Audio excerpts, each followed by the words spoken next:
Like a marshmallow world that Ryan Hoke lived in.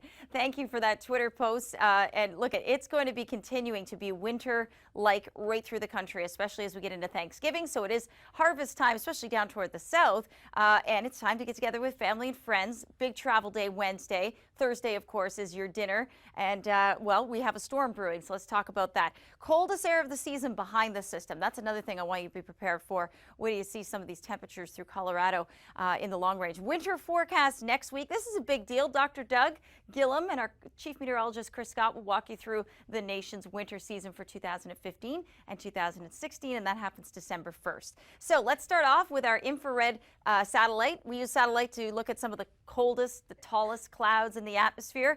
And of course, we also use radar all the time for different kinds of weather data. Well, this is neat. You can learn more about this on our website. It's an article, and I just sort of snipped part of it. Put out by the National Weather Service in Norman, Oklahoma. There's a little green blob here, and you think, oh, it must be rain. No, this was an earthquake that happened last week.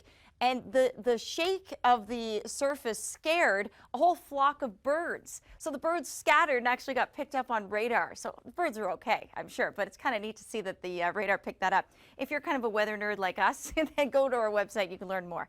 Okay, so let's talk about this developing low. It starts in the Pacific Northwest, meaning, you know, heavy snow for the Cascades, the Olympics, all the way down through the northern Rockies and the high plains. Freezing rain starts to set up, and this is where it gets kind of dicey, right along this boundary. So very cold air to the north and very moist and warm air to the south. So a very tight temperature gradient is what we call it. See that pink right through Omaha, Nebraska, southwestern portions of Kansas, along the I-70, freezing rain potentially for Thursday. Now, hopefully you're staying put by that point and you're eating your turkey dinner and relaxing. But if you are doing any travel, heads up there. So how does freezing rain exactly work? Well, it all starts as snow up in the cloud. It just depends on what it does on the way down. Sometimes if we get a partial melt of the snowflake, but it stays together, then we can get sleet. But if we get a complete melt, but then it hits a cold surface, that's when it can freeze again, and we call that freezing rain. And as a result, just a reminder, you know, bridges, overpasses certainly can be dangerous because there's no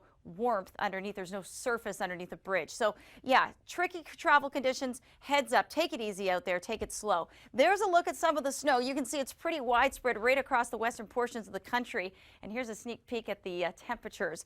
Of course, we'll have your long ranger coming up on this Tuesday as well, but check it out. By Wednesday, behind that front, Billings, only 19 degrees. We'll continue to track the Thanksgiving storm. Your long ranger is up next.